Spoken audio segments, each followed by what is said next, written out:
Get Slydewayz with me, Barry Clapp, your host tonight. Man, we've got a heck of a show tonight.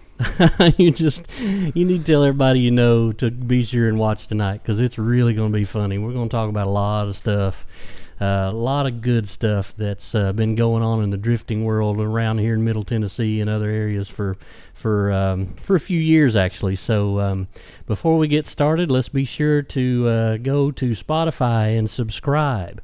Follow us on Facebook. Go to YouTube and subscribe. Hit those buttons so we can get our audience to grow.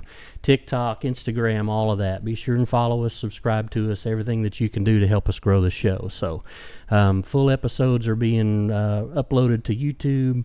They stay on the Facebook page after we upload them live. And then we've been putting like little excerpts and this and that on TikTok and Instagram both. So be sure and follow us on all that stuff. Follow Slide Factory. Follow Get Slydewayz with me, Barry Clapp. So anyway, tonight, Mr. Derek Carter is in the house with his lovely bride, Kelly. Drift Daddy in the house. And we also have another little guest hanging out behind us here. The Nopey man is in the background. So that's another story for later on. But he's gonna be a hot topic tonight. But we're gonna start out. Mr. Derek just did lsfest Texas. Yes, sir. Right? So, like, how was that, dude? Tell us about it. I bet you were blown away. I bet you were stoked. Yeah, I'm still pumped. So we got to use the NASCAR garages, which I thought was pretty cool. Pretty sweet. And man, going out for practice, I watched a few cars run. Scotty D was one of them, and I'm like, this track is fast. Yeah, it's fast. It's the road course, right? Yeah. The 1 and 2 end of road course, same as Formula D doesn't run there, but they used to. And we pretty much ran the Formula D course, to my knowledge. So it's the long run up and the little bit of a button, little bit of a switchback, and then the long sweeper at the end. Yep, that's it. And one thing that I try to do now, as I've progressed as a driver, I want to try to link a track my very first pass out there. Yeah. So we achieved that, but there was lots of room for improvement. So practice went well.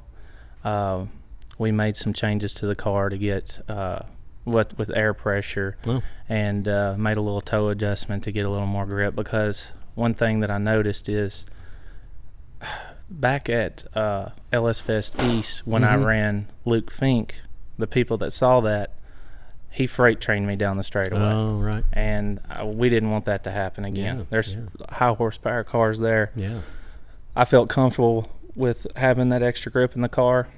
So we got that thing hooking up going down the straightaway. I mean, you could just flat foot it and it would not spin. Nice. So we got those adjustments made, and that was a game changer, because I got to see that, hey, we can hang with these guys. Cool. And so going into qualifying, I was having trouble with the outer zone 2 and 3, which is that long sweeper. Yeah. You said you had a few battle scrawlers on the old car over here. We might have to get a wide angle of that here in a minute.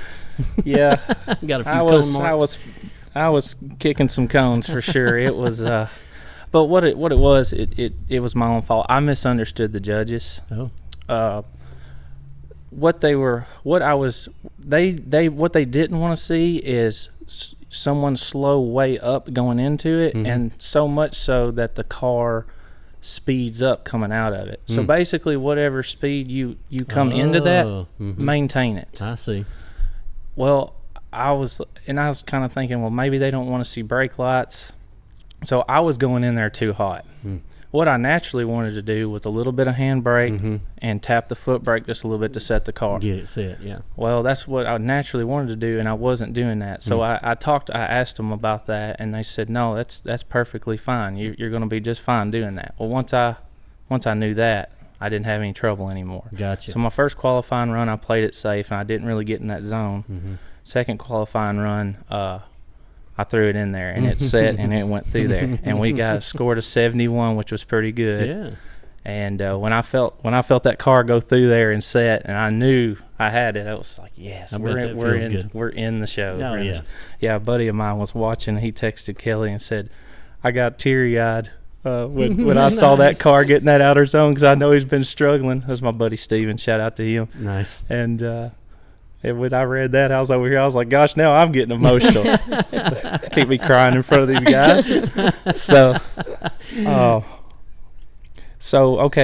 we had 21 cars qualified, and we were doing a top 32 bracket. Oh wow! So you had a lot of we had buy runs. 11 buys. Wow. So we had we qualified 7th. So we had a buy into the top 16. Nice. And we had practice, competition practice before comp. Mm-hmm. And in that practice, that was really good, because what I noticed was cars that kind of started off struggling a little bit. Yeah. Were doing really well. Dialing it in, getting better. And cars that started off really well was making some mistakes. Maybe starting to overdrive a Overdrive, little bit. try some too things. Confident, yeah. So for me, I was like, hey, this is anybody's. Yeah. This is up for grabs for anybody. Nice. And it really boosted my confidence because, especially where we were parked, I mean, it just, pro spec, pro cars. Yeah. There was at least 6 cars of that caliber there. So, sometimes you can let that get in your head. Well, and you haven't been doing this forever either. I mean, you're still relatively new to this game. What are we 3 years in? I mean, you're still stretching yourself, and you're not just grassrooting it anymore. You're knocking on the doors of the big boys up there. I just love competing is in me. I'm just a competitive person.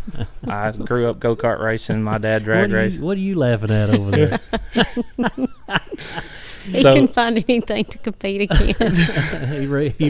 he'd race a grocery cart across the parking lot. Oh yeah. When I'm playing with my kids, it turns into a competition. Nice. Everybody gets mad, That's awesome. But yeah, sometimes I couldn't tell you how many times I've felt like I've brought a knife to a gunfight. Hell, I've been there. And it's just a humbling experience a lot of times. Mm-hmm. And Nice. so sometimes, and I'll go into more detail about my crew, because I got a shout out to them. Yeah. But there's been late nights working on the car. Mm-hmm. Fender is he'll shoot you straight. Yeah, but will. he knows when there's something on my mind and bothering me. Yeah. And I couldn't tell you how many times he's encouraged me and said, "Man, you can do this." Good. Because I've come out and said it. Hey, man, maybe I just don't have what it takes. Because but this has really helped, because my team, we needed this. They deserve it. Awesome. We needed at least one W, just win one round, something, and we were just on a roll. So, but yeah, in my top 16 battle, Lex Worth in the green Corvette. We battled him, and I led first, and I think that's, to me, leading first. I like that, because if you lay down a good lead, it sets the tone. It's like, okay, I've got a good lead here, and now we've actually got radios in the car. Oh, nice. Mickey Fender, John's brother, he spots for me. Cool. So I've got someone in my ear now telling me, hey, you can kind of play it safe here. So I did. I played it. Watching the other guys practice, watching how they're doing We had things, some information on that finally. Gotcha. Never had that before. Yeah, it's big. So I played it a little safe, and he kind of made a bobble. I think he spun when I think they posted that run. I think that run made it onto the page on Facebook or whatnot. And I feel like I saw that the Corvette spun out behind you. Yeah, and so we got the win on that, and man, that just felt so great. Top 8. So going into the top 8, we ran a black Corvette, Mike Phillips, and he beat Josh McGuire, the Sparky built car. Oh wow!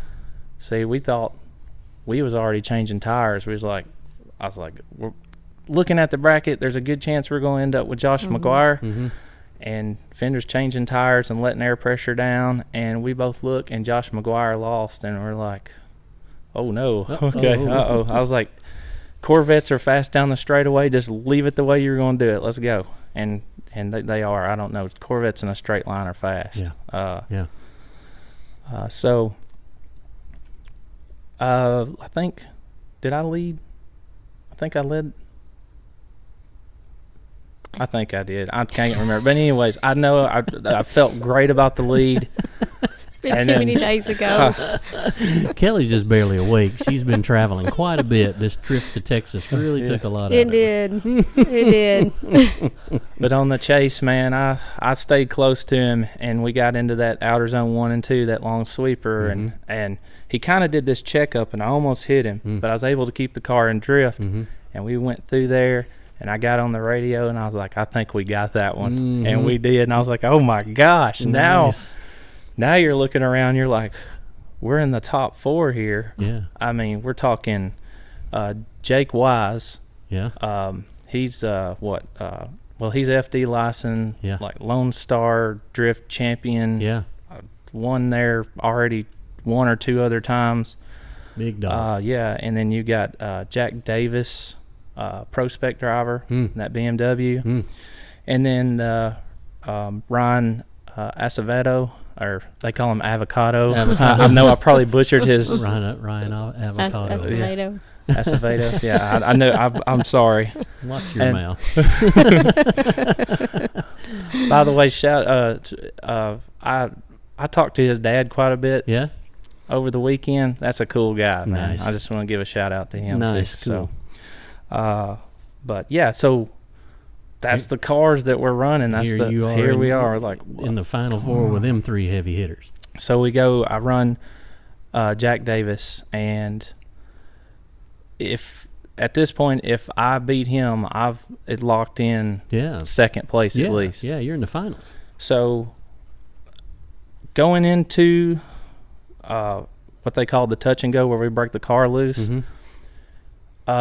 He had a different initiation than I just wasn't used to following. What he does is perfectly fine. It caught me off guard. I see. And did he like come over towards you and flick a little bit towards you like that? And he was hazing the tires the whole time. It's almost like he may have gone in there just wide open, just never let off, you know. But I was right there on him. But I bobbled. I straightened the car a little bit. I initiated kind of late. And I didn't get much angle, and it kind of did a straighten up before it turned the other way. It doesn't look that bad on camera, but and I knew it happened. Right then, you knew it. Yeah. Yep. But we stayed right on him. It was a good run. It looked really good. And then when I went back for my lead, I let it eat. I flat-footed it. It was digging in second, grabbed third. It wouldn't even chirp the tire, just go. Wow. I mean, wow. And it was almost, it was probably turning, I don't know, 5,000 RPM by the time you break the car loose in third gear. You're moving, you know? You're hauling. So we went through there, and I gave it everything I had, and it was good, but it just wasn't good enough. Yeah. Those bobbles. If I wouldn't have had that little bobble, it'd been a different story. I think. Yeah. It took them a while. A good few minutes to, really? And so I'm over there going, okay. Oh, we're gonna get it. We're gonna get it one more time. One more time. Yeah. Well, I was hoping for that. Yeah. I was like, maybe to give that a one shot more time. to make up for the bobble. Yeah. But no. So then that got us to in the chase for third. Yeah. Where we ran Ryan, and. Where I went wrong with that is, man, I was right on him. Everything was going good, and I did a tire drop, and it kind of upset the car going into that outers 1 and 2, and I was not able. He's out there in the zone, and my car, I just couldn't get it up on him on your chase run. Yeah, on my chase. I see. And then my lead was awesome, and I pulled a gap on him. I had a pretty good gap, and I thought, well, maybe because of that gap, maybe we'll get it one more time, but no. But anyways, he might have been playing it safe too. I'm laid sure off he was. Of you a little bit, thinking he had a big advantage or something. Yeah, but golly, just. But how cool is that to go to Texas? Like, how many competitions have you even been in, especially against that kind of caliber of drivers? Right. Like the lsfest here at Bowling Green? Is that? Yeah, that's that. And then we did that Power Nation Oh yeah. We did that. So I mean, I would say I did one clutch kickers. I mean, yeah. I would say less than 10 comps for sure. Yeah, all going together. against them big boys like that. Yeah, that's what great. I was. One thing I love about LS Fest is you get to drive with just, I mean, some of the best drivers in the world. Yeah, really. I mean, they come. And it just, you learn something every time you do it. And well, and I was going to ask you about that. So, like, driving against our regular old guys where we just go out here and have fun, that's one thing, isn't it? But then when you actually go and get up against those boys that are serious about it, what do you learn? What do you pick up from them that's different than just, like, chasing me around the super speedway, you know? Well, one thing is it just makes you push a lot harder. Yeah. And start, like, for instance, one time at East, it was, I've gone blank on his name, Rome Charpentier. Oh yeah, Rome. I didn't even know. I didn't know who he was Yeah. at the time, and I noticed I got to follow him a couple times, and he was up there on that wall. Well, I went in there with him, and that's the first time I've rode a wall. The car was dragging the wall. Oh wow. And I'm like, whoa, we're up here. I'm like, oh, and it sounds like, you know, the taillights are hanging out of it. And I come back in, and I'm like, golly, man, I don't know who that guy is, but he sure does ride the wall, you know. And then I think my buddy Thomas was like, dude, that's Rome Charpentier. That's what he does, man. What do you? I'm like, well, I know now. Now we know. Yeah. So that's awesome. So yeah, you just push yourself. You watch what others are doing, and you know that they've been doing it for years, and they have the experience. So just constantly, just wow, that guy! Look how he throws that in there. And Scotty D was one that I saw over at Texas that I tried something because of watching him. He went down the straightaway and never let off, never checked up, no handbrake, nothing, and went into that first, you know, inner, and then first outer zone, just fast, hazing the tire. And I'm like, oh, I think my car might do that. I'm going to try it. Just that's kind of before flicking it to get it, break it loose? Yeah, just all he did was just a little flick bit? it in there. Nice. Wide open, never let off. Nice. The only time he let off was to get in that second outer zone, just to slow it down a little bit. Get it deep in there. Yeah, and that's before we had gripped the car up, so mine was kind of hazing down the straightaway. I was like, I'm trying it. I think my car will do it. That's awesome. And we did. I was like, whoa, this is fun. So, you know, I think the judges really like that too, because like when I watched the Formula D at Atlanta, that was one of the things that they kept saying about our buddy Hooman, was that he was rolling smoke coming down the hill. He was smoking the tires all the way down the hill, and he was one of the only ones doing it. And they made a big deal about that. So I feel like the judges really like that. Oh yeah, give you a little extra excitement juice, you know, whatever they call it. That was one thing that they talked about in the drivers' meeting. The judges, they said, you know, be on throttle, be wide open, be committed on throttle, and Nashville Super Speedway prepped me for that place. Yeah, most definitely. Oh, the big sweeper there.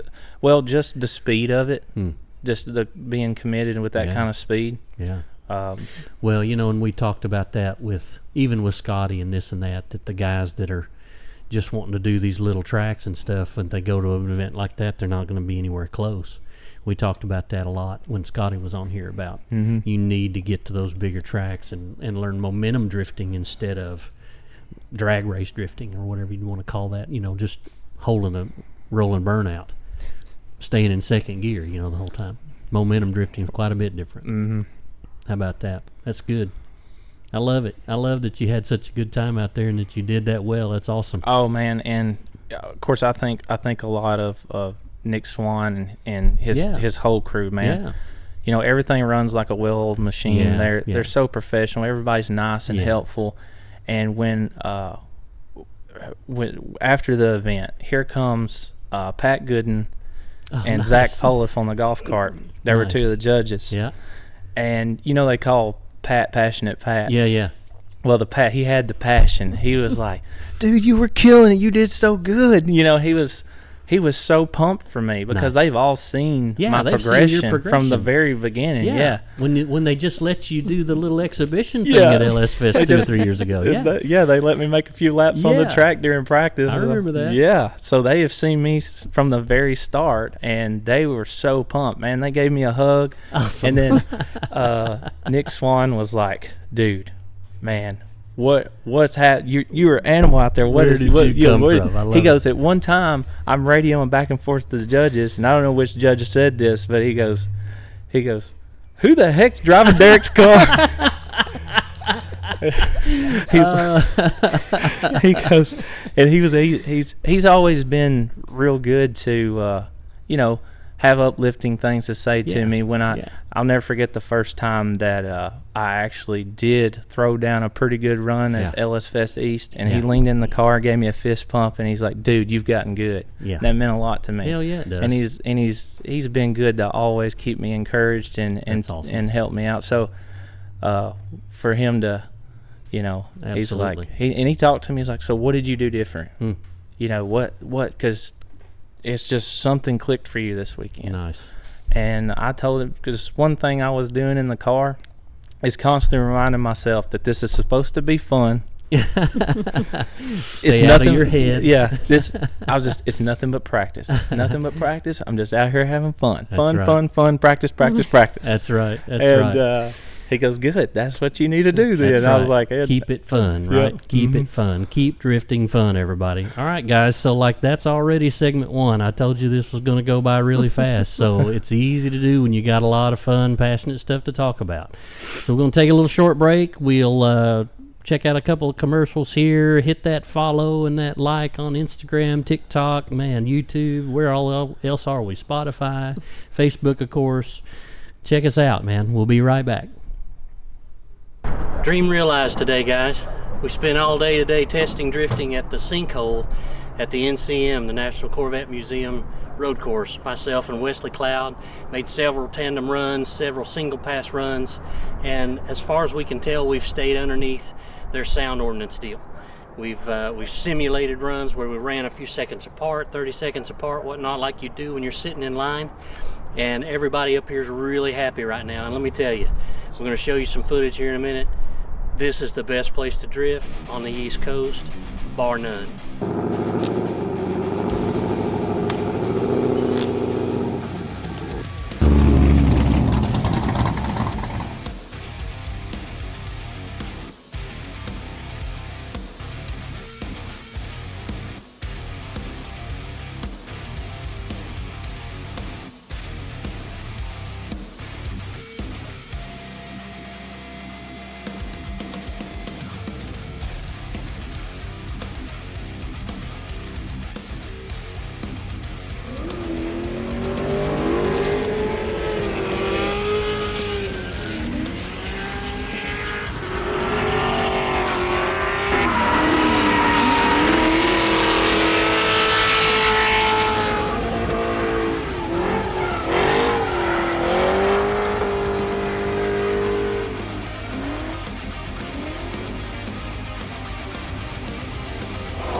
be ready because you're going to get signed up quick. It's going to sell out because there's nothing like it. Coming down that hill, car gets light, grips back up, coming back up that hill, there's no other feeling like it anywhere in the world. It's crazy how good it feels up here. Stay tuned, we're going to get right back with you.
All right, guys, we're back. Get Slydewayz with Barry Clapp. We've got the Drift Daddy, Derek Carter, in the house. His lovely bride, Kelly, is with him. His beautiful race car in the background. We wanted you to see that real good. And the Nopey man hanging out there next to it, too. We're going to talk about that here after a while. But anyway, we've been talking a lot about Texas. Texas was great. You guys are just fresh back from LSfest, Texas. Kelly, what was that like? You hadn't got to talk much. So it was actually very fun. The car ride wasn't as bad as I expected. Yeah. Riding in the back seat with the two little ones. Oh boy. It's just a lot. It's a lot to process in just a few days. You're like, oh, I got all this time. And then, but I did like how things start later there than they do at Bowling Green. Usually you got to get up at the crack of dawn at Bowling Green, and you got to get your showers in. You know, we sleep in the trailer. Oh, yeah. So at Texas, things don't get going till like, what, noon? Yeah, we would probably, I think we had, practice was 2 to 4, seems like. Yeah. So you get to kind of relax a little bit. Got you. But no, it was good. It was fun. It wasn't as hot as thought it was going to be. Yeah, I bet you were worried about that going to Texas. I bet that could have definitely been man, we've been out there. I've been out there for a mow party and for a couple other things with Finch and whatnot, and it gets pretty warm. Oh, yeah. Yeah. So what's it like Like, I can't ever get my wife to answer this question because she hates all things motorsports. She hates most things outside. So what's it like being the wife of the drift daddy? Like, you guys go all over the place doing this drifting thing. He's out in the shop all night, all hours of the night working. I'm just kind of used to it at this point. The kids are pretty involved in it, so they, you know, they love anything that he does. Sure. So I'm just there to help watch the kids and feed everybody. And She's always bringing the things and making sure we have the things that I never think about. Yeah, I bet. Yeah. And Team mom, right? Yeah. So, but I know she does. She loves it when I do well, for sure. Because I caught her over there. She looked like she was crying at one point. Nice. I was very proud. Very proud. Fantastic. It's great to be able to have the family involved with it. Yeah. I wouldn't have it any other way. Absolutely. That's fantastic. So I go all the way back to when we first met, and the whole drifting thing, the way it was going. I was coming fresh off of trying to maybe look at doing the Pro-Am thing, and I had a car being tuned at golly, where was that? Where was it? Out in Rivergate. Yeah, Boost Attic. That's it. I had a car out at Boost Attics being tuned, and I'll never forget this. I was walking around, and the big split had just happened, and one of your buddies was working there. James Rowlett, I believe. Yeah, and we were talking about it, and I didn't even know who James was yet. And he said, "Yeah, a friend of mine's looking to get into drifting." Yeah, and told me who had contacted you about perhaps putting an engine in a car and this, that, and the other. And I said, "Well, let me ask you something. Do you like this guy, Derek Carter?" And he said, "Yeah, he's one of my best friends." I said, "Have him call me tonight," because we got to talk. And so that was that was how we met, was me kind of blocking you getting taken advantage of by a pretty dirty dog in this sport. Yes. That had left a lot of scorched earth with me and with 2 or 3 other guys. Well, hell, 8 or 10 other guys here in Nashville. So that was really more fun for me than it probably was for you at the time, because you were pretty stressed over that. I was, but you saved me for sure. I'll never forget. I came to Kelly. I was like, "You're never going to believe this. I have Barry Clapp's phone number. I'm going to be calling Barry Clapp tonight. This is crazy."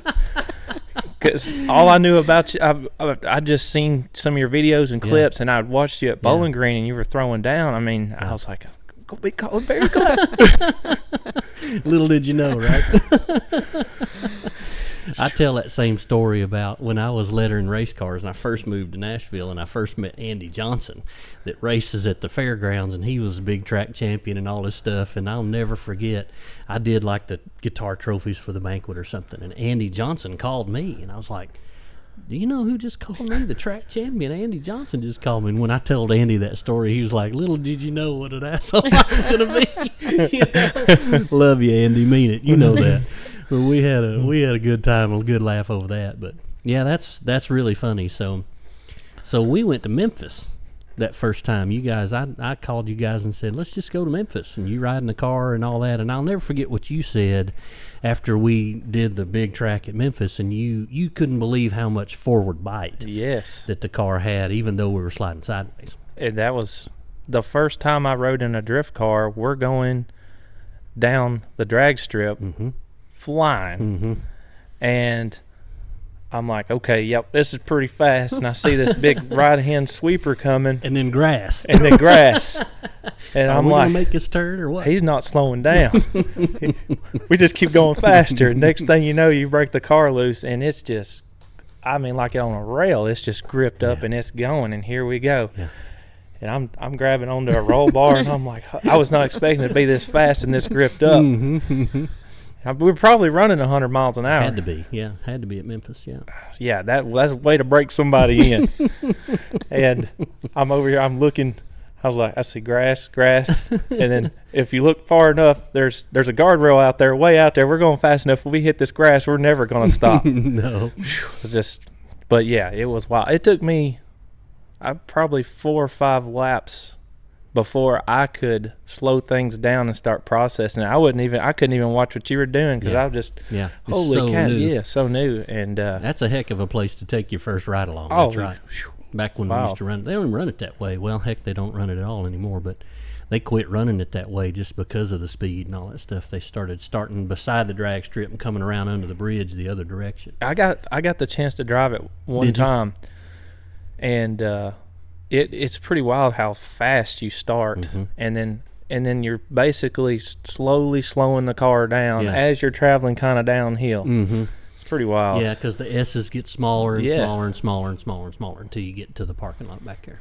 That's a fun place to drift. I hate that we lost it. Yeah. The traction optional guys back in the day really did a good job at that. They did. We got to do that for one of the first rounds of Turismo Drift there. And that's where I tell that story about, me being the 16th qualifier in that group of guys going up against Jonathan Nairn right out of the gate. And I'm sitting here looking over there at Jonathan Nairn thinking, what am I even doing here, And my whole thought was the only thing I can do is try to jump the start on this guy because he's lead run. And luckily for me, he was thinking, well, I'm going to lay back and then take off. And so it really worked into my advantage, and we went up through first and second gear and come under the bridge, and I was 6 inches on his door. I mean, I was right up against him. And I remember thinking to myself, I can't believe I'm right against this guy. And it made me spin out when we transitioned, I've been there. I psyched myself out completely, but done the same thing. That's a great place to drift. That was a lot of fun. And Kelly, that's where I learned about your makeup caboodle there. What was so cool about that too? Yeah. I do not even remember that. You don't remember that? No. Oh my gosh, I'll never forget that either. So we're halfway to Memphis, and we stopped for breakfast, at a gas station or something. And you hopped out and headed inside, and I was tinkering around getting ready to get out, and like it was pitch black dark. It's 4:00 in the morning, I guess. And this glow, like an alien ship in the back of my truck, and I'm like, what in the world? And I look in the mirror, and this triple fold-out thing, mirrors out everywhere, lights everywhere, and Kelly's putting her makeup on to go in this little gas station to get a biscuit. And I'm like, okay. Yep. Whatever it takes, I guess. He knows. We got to look right, don't we? We do. Ain't nothing wrong with that. Man alive. Yeah. So he even tells me if I don't have my makeup on, he's like, you sick? Are you okay? Put that makeup on. What was cool about that trip too is, you text me and we were yet to meet in person. We've just been talking on the phone, and only maybe 2 or 3 conversations, and you're like, hey, want to ride to Memphis with me and go drifting? I'm like, I look at Kelly, he's like, he wants us to. Hey, we good. We're going to Memphis.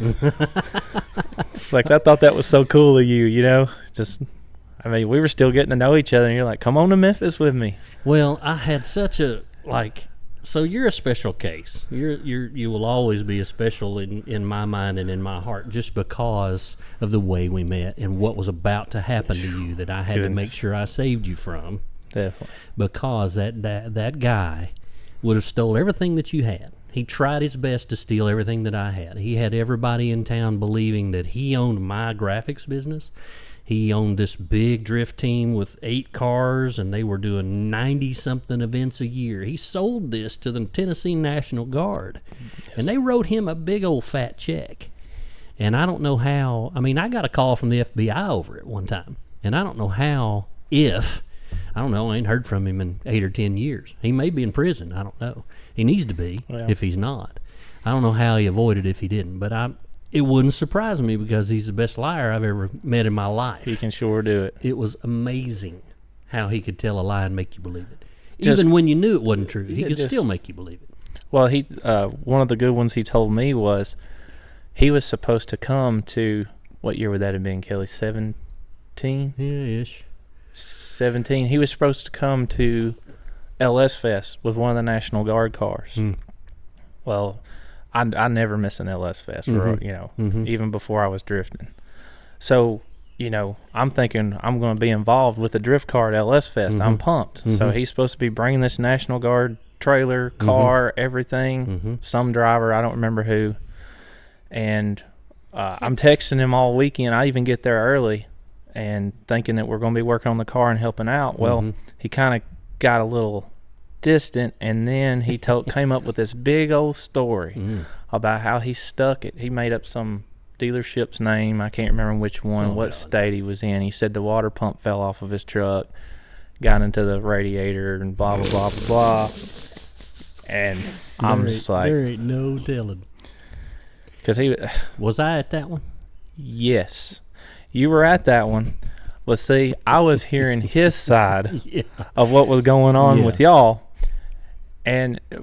That was after I had taken everything I wanted off to the go car. over there and meet you. Yeah. And I wished almost did, great. but I didn't. That'd been great. Yeah. But, yeah. That was right after the blow-up. So the blow-up happened in my shop.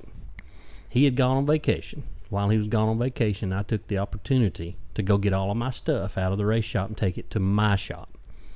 And it was so funny, dude. He was so funny. What I learned about people like him is that what they don't understand is that people talk. And they think that if they can fool you, that's all they got to fool. They don't have to fool the next guy. They're just fooling you because you're their victim. They don't understand that you have friends and you will talk to all of them. So they get lost in the lies that they tell. And that was his biggest downfall, is he would get lost in what he had told other people because he didn't realize how small the drift world really is, and how we do talk. So the way it all went down was he had disassembled my car.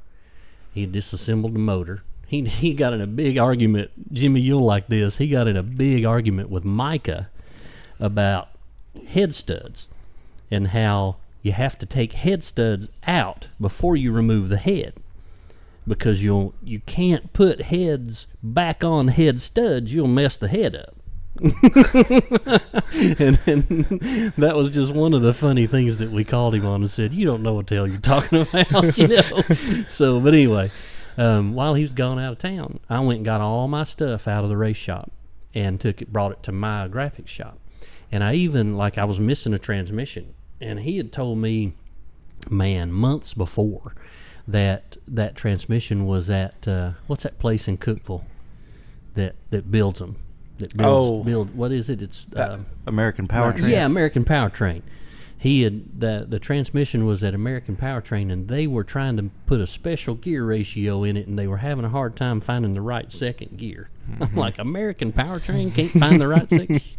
Give me a break. So when I called American Powertrain, yeah, my transmission was in a box in 1,000 pieces with a $1,500 invoice that hadn't been paid, and that's why they hadn't done it, because he didn't have no money. He just lying to them and trying to talk them into doing it for sponsorship or whatever. So I drove all the way to Cookeville and got my transmission, come back. Had it all at my race shop. I got this phone call. Where the hell's my car? I said, you don't even have a car. What are you talking about? You talking about my car?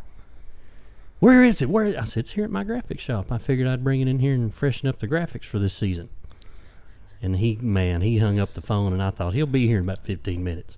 And, he had that big old red Dodge truck, and I seen it go by on Broad Street. Whoa! And I told everybody, all right, be ready. And he comes stomping in the shop. Now, listen, he is in this ratty old T-shirt, these dirty shorts, and these mud-covered tennis shoes. He come in the door hollering about, you really effed us this time. I had the executives from so-and-so, brought them to the shop to show them the car, how great it was, and the car's not even there. And I said, you did all that dressed like that? It was hilarious, dude. Like he didn't even realize how dumb the lies he was telling was, Right. Oh my gosh. So that was the big breakup.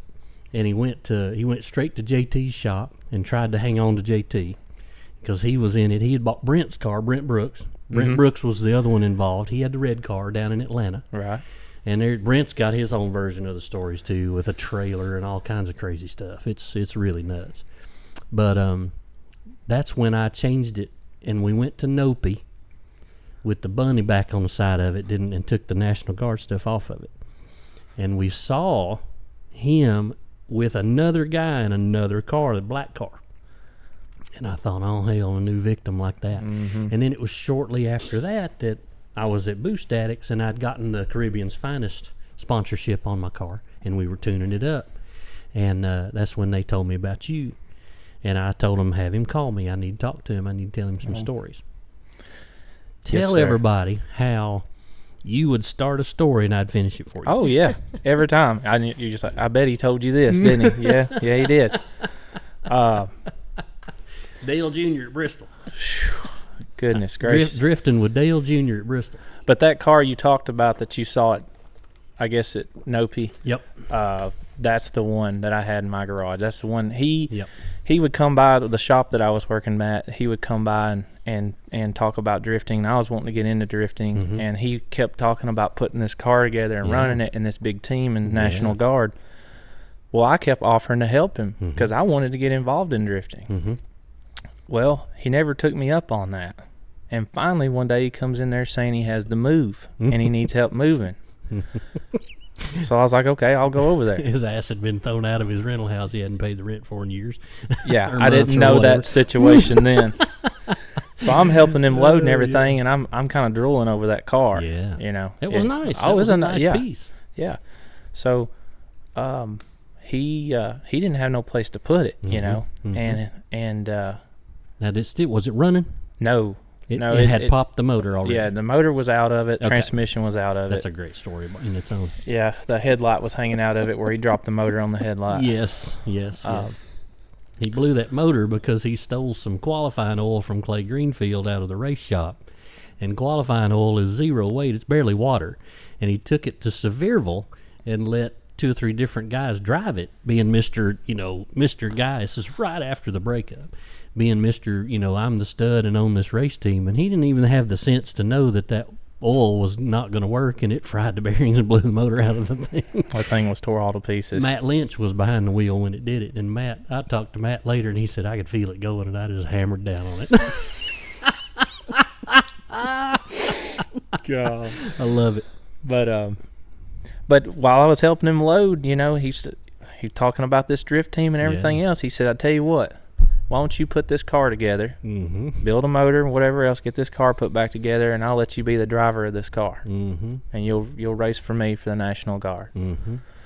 And, well, shoot, yeah, I can do that. Yes, sir. You're I'll go get my builder, right? Yeah, well, I know LS is inside and out. Of course, he had been talking about this bad motor that he had built that he just ain't put in the car yet. Well, that bad motor was sitting on an engine stand with crap all the way around it, and it was a wore-out 6.0 is all it was. So I didn't even use that thing. I've been working on LSs for a long time, so I took one of my cores and started building it. I went through the transmission, got the engine built. The car, the wiring was hacked. Yeah. So stripped it, started rewiring the whole car. It had a lot of homemade stuff for the engine swap kit that I didn't really like, so I bought a Sicky swap kit. Bought a lot of nice parts. Yeah.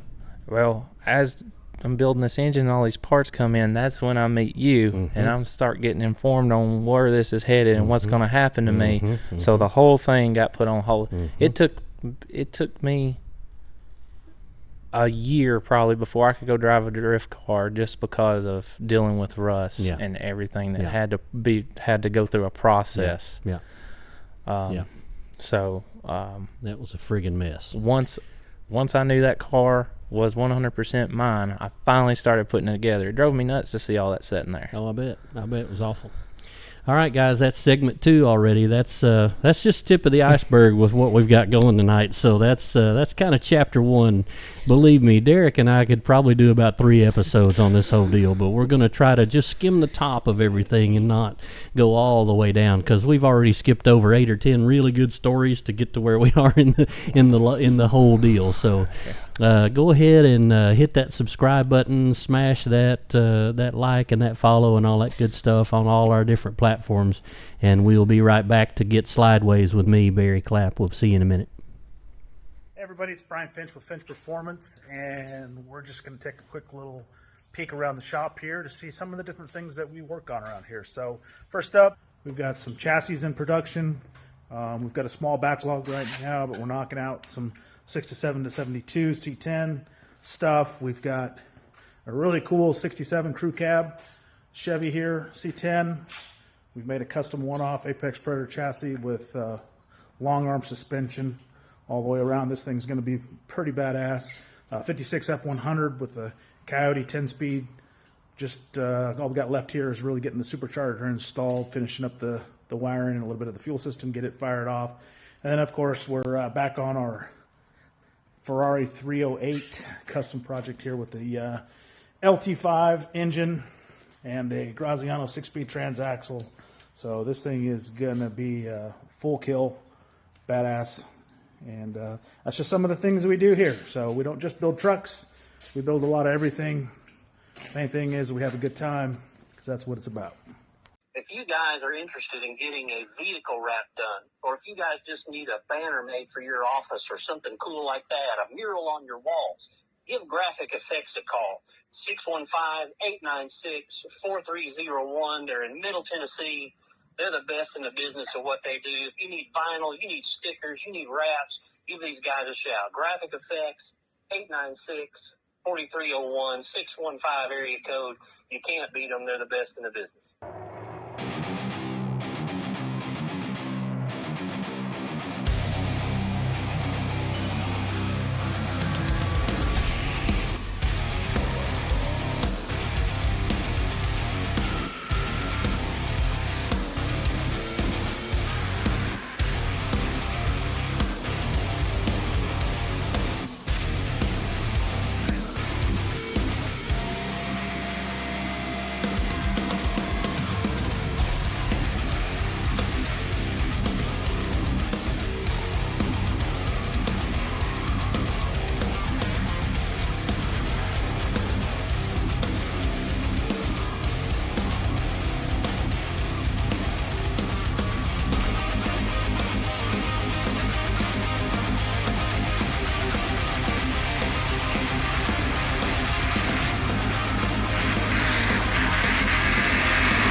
Let me get my timer set right. That one caught up on me a little bit. All right, everybody, we're back.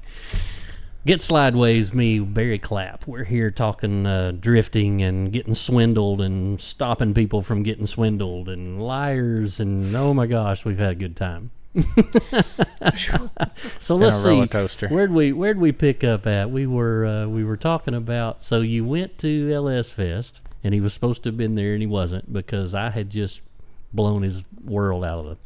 And then you got the car. He blew them. He didn't have the sense to not put the qualifying oil in it at Sevierville. I'll never forget that. That was a day that, like, I went to that drift event and he was there with somebody else. It was the first time that we'd ever been in public and we weren't together. And we'd been together for 3 years. I mean, it was 3 years of my life. That's why I was so passionate about making sure it didn't happen to you. And there he was with a car with another driver. And I remember he wouldn't get anywhere near me, even in the driver's meeting, even in the track walk, that I finally had to say across the parking lot, "Hey, dude," and wave at him to get him to look at me. And then he went like that, and he didn't stay. And he never came and talked to me.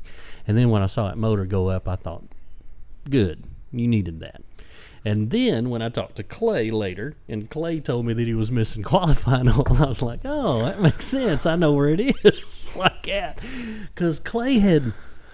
So here's another thing that he did. This was really funny. So our buddy JT came to my shop, my graphics shop, and brought back a helmet that he had borrowed from, And he said, hey, give this back to him. I borrowed it to go down and do this whatever event. I said, okay, cool, yeah, I'll get it to him. And I looked at that helmet, and it had a sticker on it. And because of my racing roots, I knew what that sticker was. It was a NASCAR inspection sticker.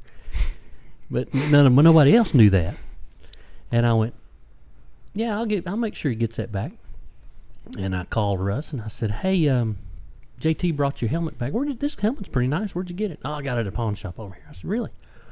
That's cool, man. That's really neat. Well, it's back here. I've got it. And the next phone call, I called Clay. I said, hey, Clay, you missing a helmet? And he goes, yeah. And I said, is it white? And it's got a little green NASCAR inspection sticker on the shield? And yeah. Where'd you find it? I said, oh, don't worry about that. I got it right here at my shop. God. And his dumb ass had gone into Clay's hauler and got a helmet out of it. And just, that's mine now. He used to call it repurposing things. You remember that? Yes. You remember hearing that? Yeah. Yeah. I just had flashbacks. He would, yeah, I know, like, yeah. yeah, okay. Yeah, he would call it repurposing things. He repurposed 3 or 4 of Clay's driving suits. He repurposed a lot of Clay's tools. Like when I have Clay on the show, it'll be another version of his deal. I could have 20 people on the show about that guy. I believe it. But that's so with that history that we had, we got past all that, and when you have really started coming into your own driving and drifting and doing your thing, you took that black car and you made a really nice drift car out of it. You cleaned up all the mess that he had made. Yes, sir. Made a really nice car, started going to bigger events, super speedway, this and that, having a good time, right? Mm-hmm. That car's been you had that car a long time. You still got it, don't you? Yes, and it's a great car, and it's a...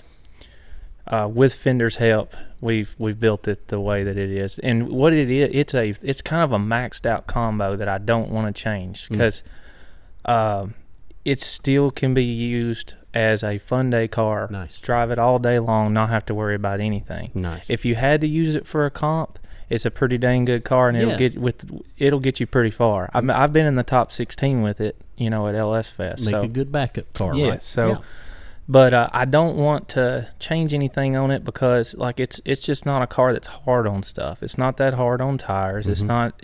I mean, you just make lap after lap after lap with it. So we took the direction of, hey, let's just leave this car the way it is and let's build a purpose-built comp car. Yeah, nice. And that's where that came in. Gotcha. So this is the baby that goes and really lays it down. Really, what's different about this car that the other car maybe doesn't have? Okay, so that car has a Wise Fab on the front and the rear, and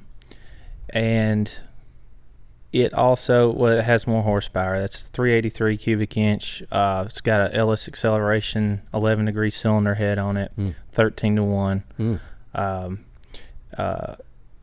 One thing that I like about that car, when we were looking for a good roller to buy to build, if we were looking at cars with cages in them, the main hoop is moved back in that car, and that allows more room for those seats in case we want to run Pro-Am, because the full contain with the headrests and all that. I got you. Yeah, so that main hoop is moved onto that hump where the rear seats used to go in that car. Right. So so you got more room. I've got way more leg room in that car, and so gotcha. That's something. If I put one of those seats in that black and green car, we're gonna have to modify the cage. Oh gosh. So, but yeah, that's more. It's got a nice set of coilovers on it, 2-way adjustable, and the rack's been relocated. We're on a 350Z rear diff on that car. We're still don't have the budget for a quick change right now, but what our budget allowed, we built it the best that we could build it with the parts that we could afford. And nice. And it's a lot closer to it's definitely a Pro-Am car, but it's way closer to a Pro Spec build than what the black and green car is. Gotcha. So the black and green car can stay around, still be the party car, and the memories car and the fun car. Right. Maybe start teaching the boys something to drive in pretty soon, or maybe even the wife, maybe. Definitely thinking that direction. Kelly, you gonna learn how to drive? You gonna get into that at all? I don't know. I can drive it. Yeah? I've just never drifted it. Yeah. Okay. Well, maybe we need to have you at one of the clinics or whatever and see what you got. It wouldn't be the first wife I turned into a driver. I've done that before. Hey, you were there the first time I ever drove. You rode in the car with me. Yeah. My very first lap. Oh, yeah, that's right. Sure did. That's right. Yeah. Saying, go on, what are you waiting for? So you've taught a bunch of people. I'm very thankful for that. Well, it's been fun. I like to teach. Both of my parents were teachers. People don't realize both of my parents growing up were teachers. I've been a teacher's child all my life, so it comes natural to me to be able to explain it to you to where you can understand it. So I don't get frustrated. I don't get irritated. I just stay patient and teach you how to do it. So there's nothing to it. I really enjoy. My favorite part about it is going from somebody that can't do it to, by the end of the day, the lights come on. You can see it in their eyes, and they get so excited when they finally do, and they're pumping their fist and all that stuff. I love that. I love teaching it. It's fantastic. So let's see here. Where are we on our life story here? So after the first couple of years of the black car, we threw the camo on it. We threw that kind of stuff on it, and you went up to lsfest and did the hey, I just want to take a couple of laps with old Nick Swan. What did Swan have to say? Who's this guy that just wants to take a couple laps? You had Holly on your side. Yeah. So right? we did. Holly, because we kind of showed up to register for something that was invitation only, you know, and it's like, well, it don't really work that way, but we're glad you're here. And so they wanted to know about building the car and how many events were under my belt. Well, at that time, I had run Nashville with you. Yeah. Only linked that course once while I was there, maybe twice. Yeah. Ran Clarksville. We did pretty good at Clarksville. That was it. Yeah. Here we are going to LS Fest. It's like, what are we doing now that I look back? I love it. But, you know, I guess they say ignorance is bliss, you know. Yeah. I'm a very blissful person. So they're like, well, hey, I tell you what, we'll put you in the car show and we'll let you park over there by the drift pits. And I was like, hey, that's great. As long as I can just be in the show, if I'm just showing the car off, that's great. Yeah. Well, and I understood. I got it. Sure. And they were nice. And, I told them that I got into drifting because of LS Fest. I watched it, and I saw 240 sliding around with LSs in them. And I was seeing all that wheel work, like, yo, these guys got so much going on. I was hooked. I've got to try this. So they loved that. And so they sent a camera crew over there, and here we go. And so they talked with Nick Swan, and they kind of went back and forth, and he's like, okay, we'll let him out here. Yeah. We'll let him out here to practice. And I remember rolling up there and Nick Swan leaning in the car, and he goes, okay, here's the deal. Your first lap, don't even drift it. Drive the course. Yeah. Don't make me chase cones. Yeah. And don't make us have to pull this car off the wall. Yeah. Yeah. You know, just use your head. Yeah. Just, you know, Great yes, advice. Yes, sir. First time ever at Bowling Green. Great advice. Yeah. So he let me practice that Friday night. We practiced the whole time. I can tell you how many laps I made. Now, I never did try the sweeper. I started breaking it loose at the end of the sweeper, and then I worked my way in the middle of it. And then the lights shut off down there at the sweeper, and it was kind of dark. And I was like, ain't happening. So, but yeah, we practiced, and he always let a good gap there, so I would be all right. And man, I was so thankful. That's cool. You know, because he's got to look out for everybody. Oh yeah. He's and at LSFest, he doesn't have any time. At Beach Bend, the way they have to split the course with the autocross guys, it's not like there's any time for the other guys to practice. And let's face it, they're there to compete. Right. You're kind of in their way. Exactly. But so, you know, let's move along here, young man. Let's go. Yeah. So that's where it all kind of started. Was that I think my first time driving was in August of 18, and then like the first weekend in September we went to Clarksville. And then it was LSFest. Wow. And boom. Yeah. It just, but I was hooked. I'm glad you got to go to the super speedway at least. Yeah. I'm glad it wasn't. I got used to some speed. Yeah, I'm glad it wasn't just Clarksville, just straight to Beach Bend, because the few times that I've done, like, I don't know, beginner type events at Beach Bend, and some of the Clarksville beginners come up there, they have a hard time dealing with the speed. Just because Clarksville is so small, but you got to learn it somehow. You know, you gotta learn to get out of second gear one of these days. Well, that's one thing you had to tell me at Nashville is I was driving the car in second gear. Yeah, you're banging on the rev limiter. Yeah, shift that thing, boy. Yeah, put it in third. I'm like, I don't want to go to third. I don't want to go to third. That third gear's fast. I don't like it. But, I love it, but that's how you learn, right? Yeah, you have to push yourself. Now you're up banging on almost fourth gear at 100 miles an hour in Texas. Yeah, yes. It's wild. That's crazy to think about, isn't it? It is. And then, of course, 2019, we hit it hard that year. Yeah, we did a lot of events. Yeah. We did a lot of East 10 stuff. Yes. We just wanted to get more and more practice because in my mind, when I saw drifting at LSFest, I wanted to be at that level as soon as possible. Yes. That's where I wanted to be the whole time. And is the only running way with those to get guys. there, seat time. Seat time. You got to go where it is and get it under your belt. Fender and I talked about this not too long ago. We look back. I don't know how we did it. We ran. I can't remember how many events. That's but what I was it going to was say. I wonder how many. How many was it? Do you remember? I don't know how we afforded it. Yeah. I think one reason was we were on a cheap tire that was like $65. Oh, nice. And wow, gone are those days. Right? And I was still progressing, so I wasn't driving the car as hard as I could or should have been. So I was easier on tires. But yeah, we was going to Bristol, and we were probably averaging 2 events a month. Wow. And that was the year that I had my first crash.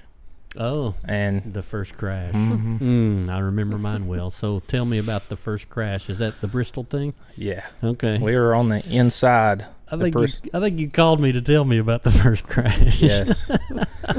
So they've got 2 interior buildings in the middle of turn 1 and 2, and 3 and 4. Yeah. Well, to protect those buildings, they lined up school buses. School buses, because it was the monster truck thing, right? Yeah. It was the monster truck deal. I had done that the year before, I think. I remember that. Yep.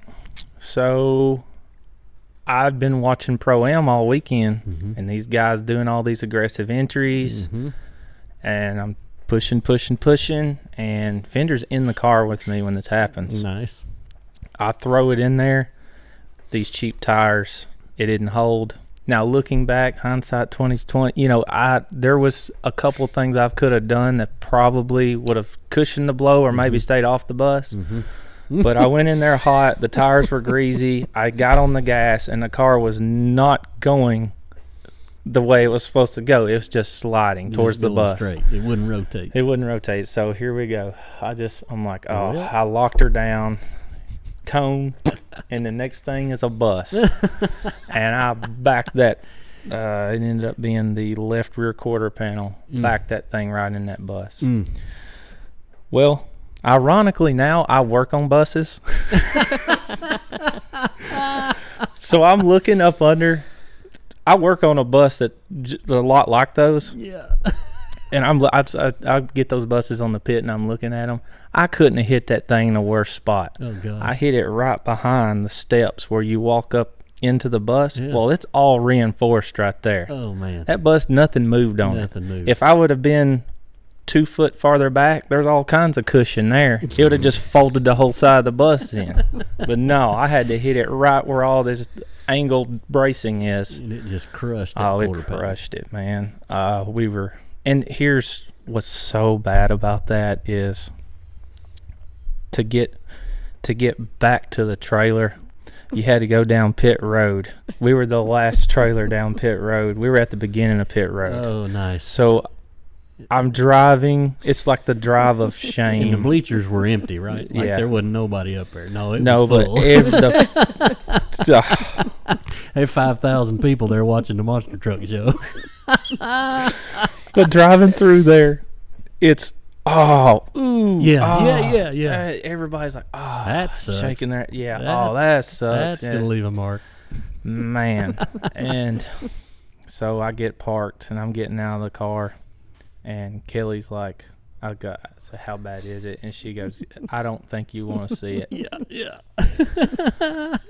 It pancake. I had welded 2 down bars back there because we cut it out and put a fuel cell. It still had the stock frame rails and the stock bumper support. Well, it didn't touch the bumper support of the frame rail. It hit all above that. So it took the taillight bucket and packed it. Yeah. Just packed Up it. against the back But glass. where I welded those down bars was Mm-hmm. a good thing because it packed that taillight bucket into that bar and stopped. Or it would have gone farther. I don't know how far it would have gone up in that car. And Joey Whitaker was there. Yep. And, man, he looked at it. He kind of helped pull on the taillight bucket a little bit. And he said, man, where you put that bar saved that car. Wow. And he goes, it ain't as bad as it looks. Yeah. We've all been there. You Yeah. know. Oh, yeah. And a lot of the Pro-Am guys were like, everybody was, I don't know, just tried to uplift me a little Yeah. bit. Hey, we've all been there. We've Yeah. all crashed. It happens, you know. That's what's so cool about drifting. Yeah. Nobody's going to say, oh, way to go, loser. You don't know what you're doing. That serves you right. No, that ain't how we do it. We'll help you fix it. Exactly. So I went out. We pulled on that taillight bucket and shook it down a little bit, and I went right back out there and started making laps. And I went right back into that sweeper like nothing ever happened. I Good. knew I had to do that. Yeah, absolutely. I had to do that. And man, when I come back in the pits, it was like, everybody's like, yeah, that's how you do it, man. That's right. But yeah, we that's when not long after that's when you came over and we cut the back end of that car off. Hey, go get me something to drink. I'll take care of this. Mm-hmm. I tell that story. That's really funny. Go to the house and get me a Mountain Dew. He comes back and it's like, what you do to my car? Cut that sucker off at the back glass. We Well, actually you weren't going to do it. And when I told you, when you get ready to do it, call me. I'll come up there and help you. you did And you had bought that kit from 2F Performance. Yeah, and it was the whole back end of the car in 2 halves instead of just doing over fenders. Yeah, So it was the quarters and the light buckets and all that stuff. That's a pretty sweet kit. it is. That's what we put on that car too. Nice. The Makes it back easy. end, the back end of that car had been hit so many times. Oh. You could just lean on it and the whole thing would move over. Oh, wow. So we couldn't stand it. We had to cut it off. Yeah. So That was so. the funny part about it is before the damage, that was a nice car. Oh my goodness, it was nice. It made it. We weren't the only ones that were sick over it. I can tell you that. That car was nice. So the backing it in the fence helped with the okay, let's go ahead and cut it. Yeah, Because you probably wouldn't have ever done it. probably not. You know, it was too nice a car. You Yeah. probably wouldn't ever cut it. But once she's wrinkled up, it is what it is. It is what it is. All the news gone. Yep. So we cut that sucker off right behind the fuel tank and right even with the back glass. I still got those pictures on my Facebook page somewhere, and all the way to the door. Yeah, We cut Yeah, it. We left an inch of metal under the quarter window and cut it all the way to the door, and back around. Well, the quarter had a little buckle in it up towards the door too, where. So it had to be done. But that's the way that kit was. That yeah, kit had yeah. the whole quarter on it. I tell you what, it's done right though. Yeah. I mean, you can't. you can't tell it Yeah. was ever hit. It Yeah. just looks like we purposely did that. Yeah. So. Yeah, like you meant to do it. Yeah. That's what you want. All right, guys. So that's segment 3. Man, time really flies. I'm telling you when you talk about something you love. So we'll take another little break here. Take this opportunity to tell all your friends to go to TikTok, go to Instagram, go to Spotify, and give us a follow, give us a subscribe. We need all the help we can get. We'll be right back. Dream realized today, guys. We spent all day today testing drifting at the sinkhole at the NCM, the National Corvette Museum road course. Myself and Wesley Cloud made several tandem runs, several single pass runs, and as far as we can tell, we've stayed underneath their sound ordinance deal. We've simulated runs where we ran a few seconds apart, 30 seconds apart, whatnot, like you do when you're sitting in line, and everybody up here is really happy right now. And let me tell you, we're going to show you some footage here in a minute. This is the best place to drift on the East Coast, bar none.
We do an event up here, be ready, because you're going to get signed up quick.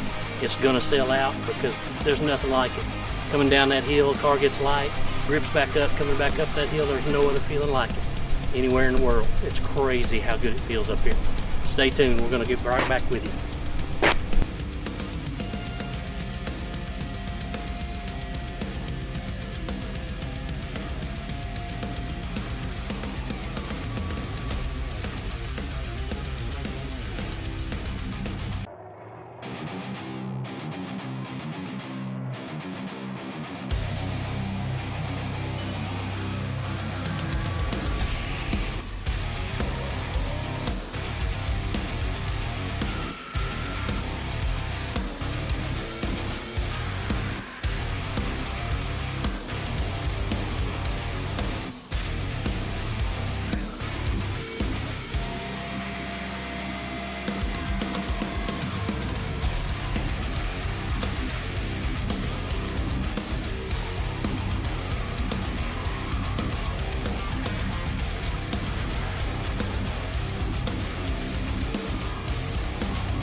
All right, guys, welcome back.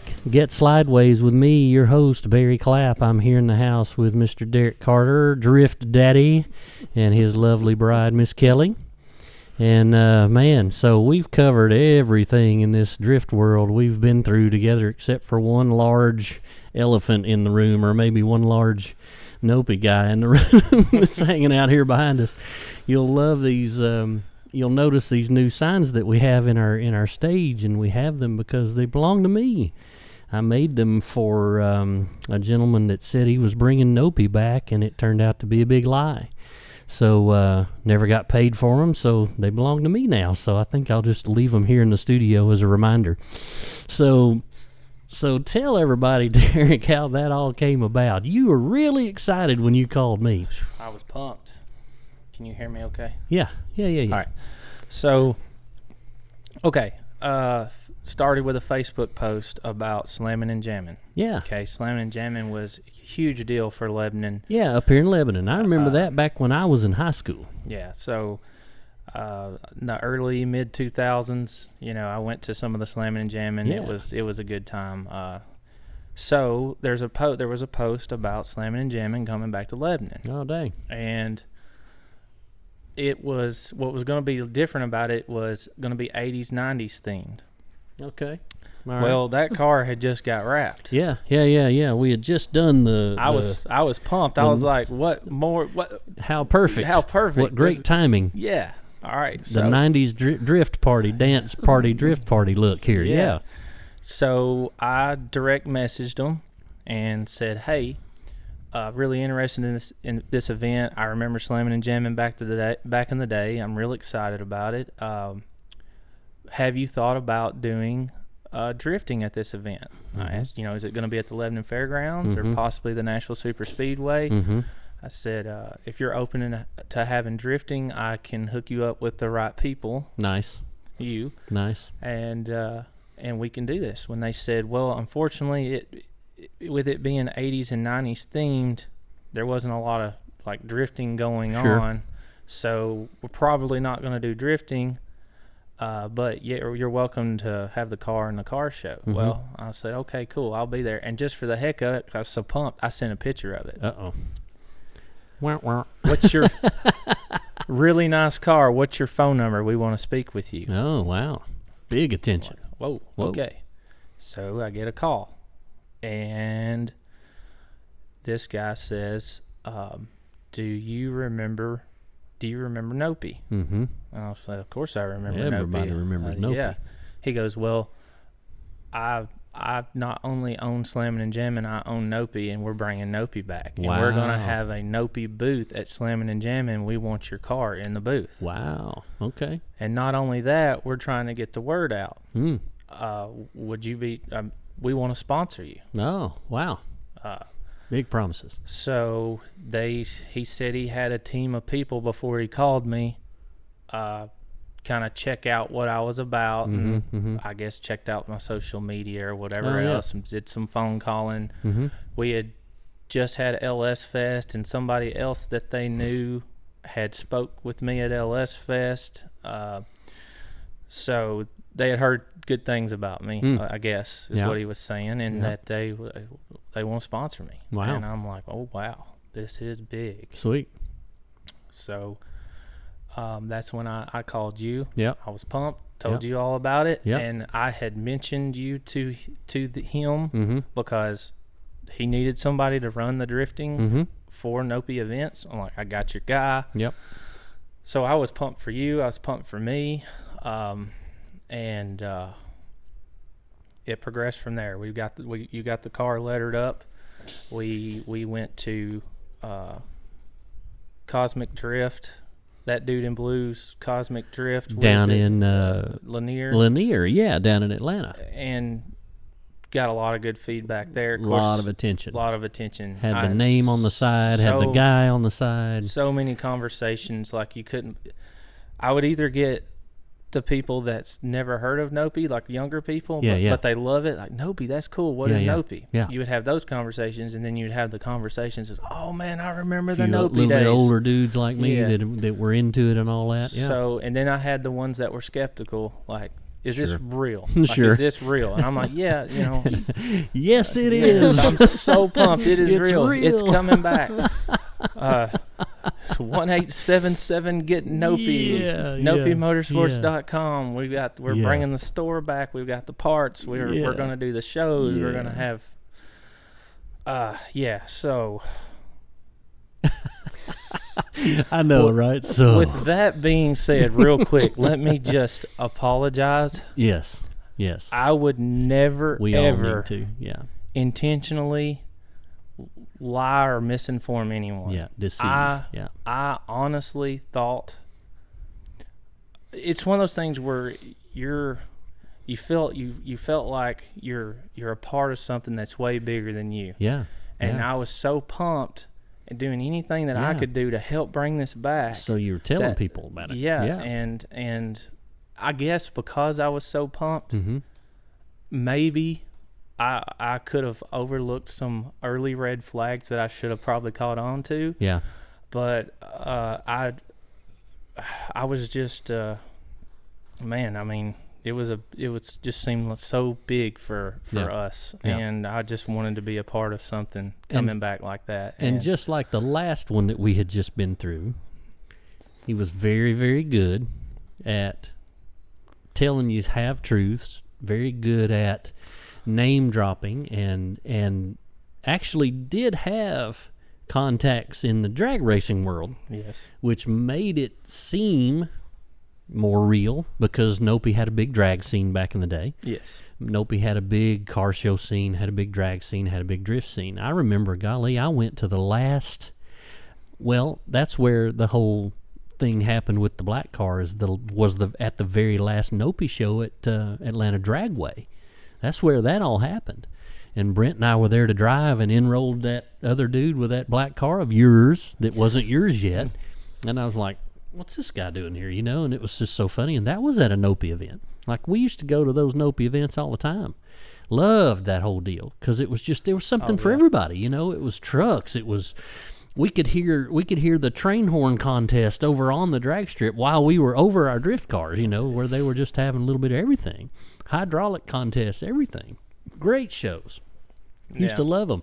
And when you called me to say, you're not going to believe this, I've got in touch with the guy that owns Nopey, and they're bringing it back, and they want to do drifting, and I told them about you. In the back of my mind, I'm going, freaking awesome. This is great. I'd love to be a part of that. I still do, And then just little by little, I remember you and I, though, having the conversation a couple of times. We've been down this road before. right.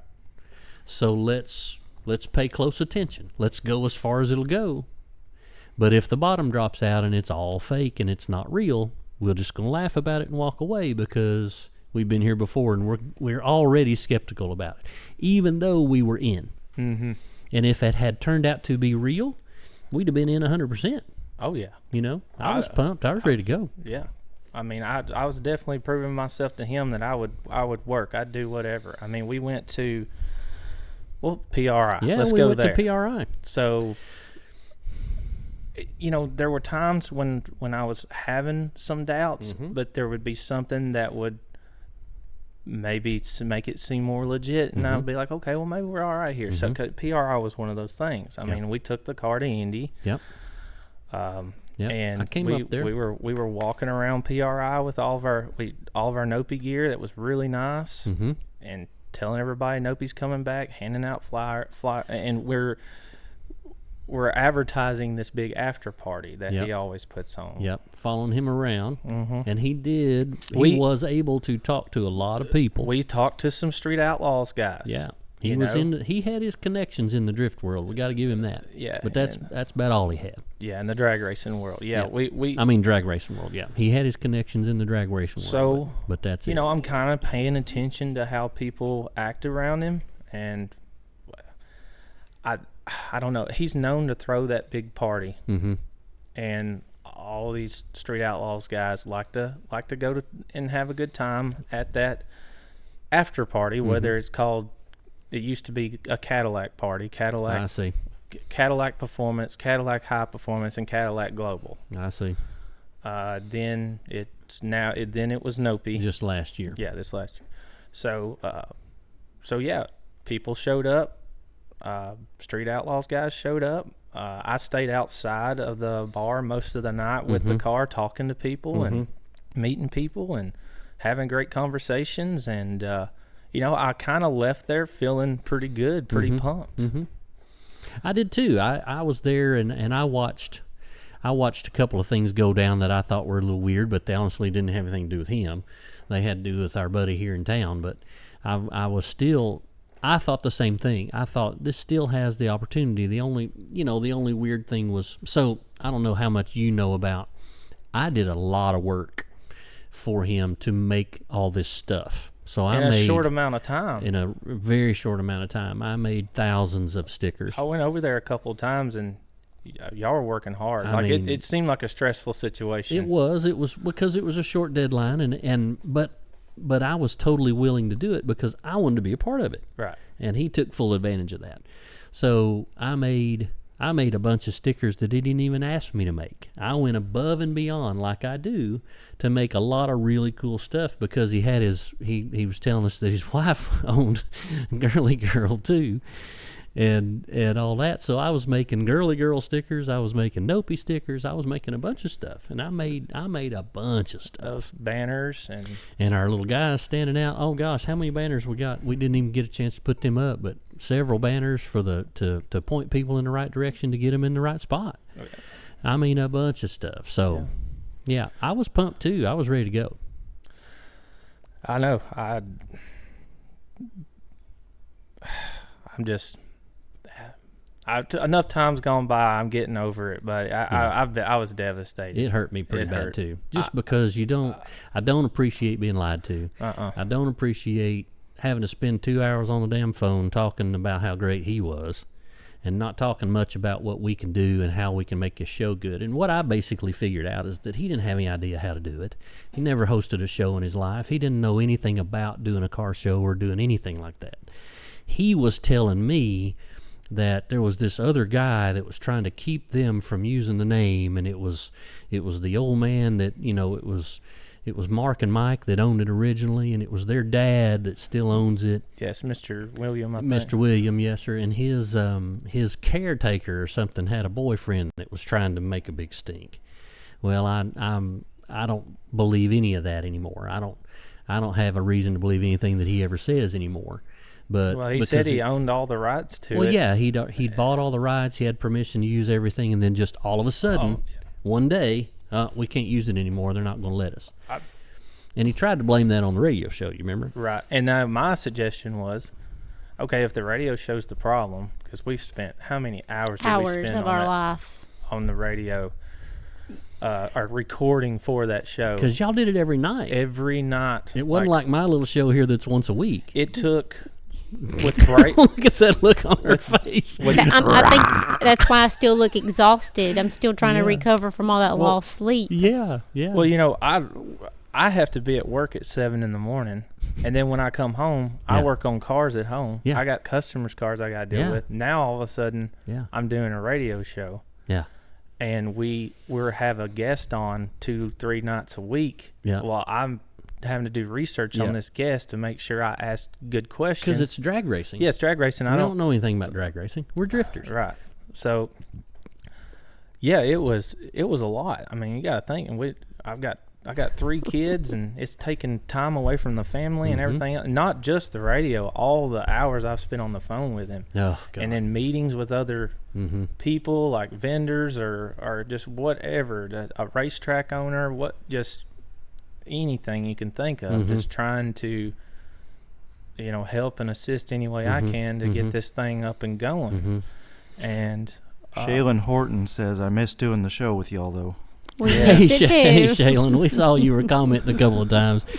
So one of the best things that happened to us through this whole disaster is that we have Shaylin Horton as a friend now. Yes, sir. You know what I mean? Shaylin's a good dude. Shaylin's an interesting cat too. He's a storm chaser. Yeah. So we don't have to get Shaylin to send us some videos and whatnot. But yeah, Shaylin's helped us kind of figure it all out together at the same time. He kind of saw the red flags same as we did and was able to figure out the lies and this and that. It wasn't, they're just half truths and this, that, and the other too. So Shaylin, you helped us a lot, buddy. I'm very thankful for his friendship, for sure. Absolutely. So at least one good positive thing came from it. Absolutely. So I still have an outstanding invoice, just so you know, Shaylin. And actually, a text message came across my desk here a couple of days ago. It said that the check had been sent out a couple of months ago, and they didn't know what happened. So, yeah, that's what I'd say too. I guess maybe I need to get it. Maybe what I need is to get the address to his apartment where he lives, where I can mail him a copy of it instead of that big house, lake house that he said he had. It's an apartment somewhere that he lives in with his girlfriend. It's actually his girlfriend's apartment, isn't it? Yeah. Right. So let's let that lay. We just want to make sure he knows that we know what's going on. So anyway, so it changes from all of a sudden it's not Nope anymore. It's styling. Yeah. And we're just like, what? And so you had just been at a drift event with the real styling guy. Well, or we're going to one or something. There was this whole deal about all of a sudden we're changing the styling. Where did styling come from? Then I'm over here thinking, well, what was and wasn't legit about Nope? So I'm over here doing my digging on that. And as I'm finding more stuff, I'm like, okay, is there already a styling out there? Are we going to just go down this whole rabbit hole and it's going to happen again? Yeah. Well, yeah, there is a styling magazine in Australia, and there is Carl, I'm trying to think of his last name. He owns, it's spelled a little bit different, but Style & Co. Yeah. And cool guy. Yeah. Good guy. I mean, he's legit. Yeah. Great guy. Got something going on. He's going to be hosting some shows and some drift events. Nice. I noticed that he had driven at a couple of drift events where ran with some guys that I knew. Oh, nice. And I knew there was a good chance that I'm going to be running into this guy. Yep. I wanted to clear things on my end because I saw that he was commenting on styling, like, what's going on here? What are y'all doing? Yeah, yeah. And and Yo-Yo wanted to take Nope off the car and put styling on the car. Yeah, that would have been a joke, a laughing stock. I mean, it's bad enough to go through this once. Yeah. I'm not doing it again. Yeah, yeah. So, yeah. But that guy, he was cool. He understood. I just said, just a conversation with you, driver to driver. I want you to know that that whole styling thing's not me. Yeah. I'm out. Yeah. I just know there's a good chance we're going to be driving together, and I want to make sure we're cool. So cool. Yeah, nice guy. But that's when I had a conversation with said guy and told him that I tried to, because this guy, he can kind of be quick to just fly off the handle. Yeah, instead of breathing a little that's bit. what liars and deceivers do. When you check them at all, they go ballistic because they're not capable of just having a calm conversation with you and talking something out, because they realize that they've lied to you, and they realize that you've caught them in it, and now they just gotta, well, what the hell you think I'm doing up here? What are you trying to call me? They have to go off on you to talk you down, to beat you down, so you'll quit questioning them. That's what they have to do. That happened a couple of times. Yeah, he tried it with me too, and I just didn't respond to it. He texted me a golly, it's long. I ought to read it. He starts talking the legal mumbo jumbo. Oh yeah, hell, you can't pay my $2,000 invoice. I'm not worried about you calling an attorney. Yeah. Yeah. All of a sudden, you got to start emailing this department and we'll set up a meeting to discuss this and blah, blah, blah, blah, blah. And I'm like, bullshit. It's not that big of a deal, man. Just call me. Yeah. No. So them departments don't exist. Yeah. I just hope that there's not people out there that ordered parts. Oh God. And didn't receive them. I don't know. Yeah, and I hope to goodness that never happened. Yeah, hopefully not. Well, they went out there to lsfest, Texas, and did some nice coverage. I saw their posts on Facebook where they had a whole camera crew out there, and yeah, sure they did. Yeah. He just took all the pictures off of Holly and put them on his page. We'll have to call Holly and tell them that their pictures have been copyrighted. Yeah, we know some people over there. Yeah, we can make that call. Because once again, they don't have any idea that you'll actually talk to other people. They just think that they can just trick you. So we'll make a phone call to Holly and make sure that they know their pictures are being used on another website. So his, just so everyone knows, the Styling Facebook page will be, it has a character next to it. That's that's this guy. A rendition of the Nopi man. Yeah. So it's the Nopi so man, that's a little how bit different hair and a kind of a hoodie on or something like that. That's how you'll know you're at the page we're talking about.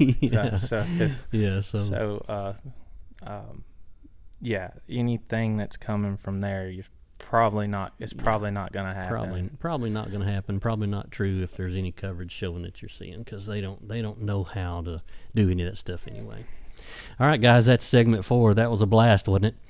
So anyway, we got one more to go, and we're going to finish this little deal, and then we're going to talk to Derek's sponsors and stuff, because we got we're going to end on a real nice positive note. We're not going to end on the negative stuff. So be sure to tell everybody you know to go to Spotify, go to TikTok, go to Instagram, go to YouTube, go everywhere that you can find the Slide Factory name. Give it a subscribe, give it a like and a follow, and then look for Get Slydewayz with Barry Clapp. We'll be right back. Hey everybody, it's Brian Finch with Finch Performance, and we're just going to take a quick little peek around the shop here to see some of the different things that we work on around here. So first up, we've got some chassis in production. We've got a small backlog right now, but we're knocking out some 67 to 72 C10 stuff. We've got a really cool 67 crew cab Chevy here, C10. We've made a custom one-off Apex Predator chassis with long arm suspension all the way around. This thing's going to be pretty badass. 56 F100 with a Coyote 10-speed. Just all we got left here is really getting the supercharger installed, finishing up the wiring and a little bit of the fuel system, get it fired off. And then, of course, we're back on our Ferrari 308 custom project here with the LT5 engine and a Graziano 6-speed transaxle. So this thing is going to be full kill, badass. And that's just some of the things that we do here. So we don't just build trucks, we build a lot of everything. Main thing is we have a good time, because that's what it's about. If you guys are interested in getting a vehicle wrap done, or if you guys just need a banner made for your office or something cool like that, a mural on your walls, give Graphic Effects a call. 615-896-4301. They're in Middle Tennessee. They're the best in the business of what they do. If you need vinyl, you need stickers, you need wraps, give these guys a shout. Graphic Effects, 896-4301, 615 area code. You can't beat them. They're the best in the business.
Welcome back, guys. Get Slydewayz with Barry Clapp. We're here with Drift Daddy Derek Carter and the lovely bride, Miss Kelly.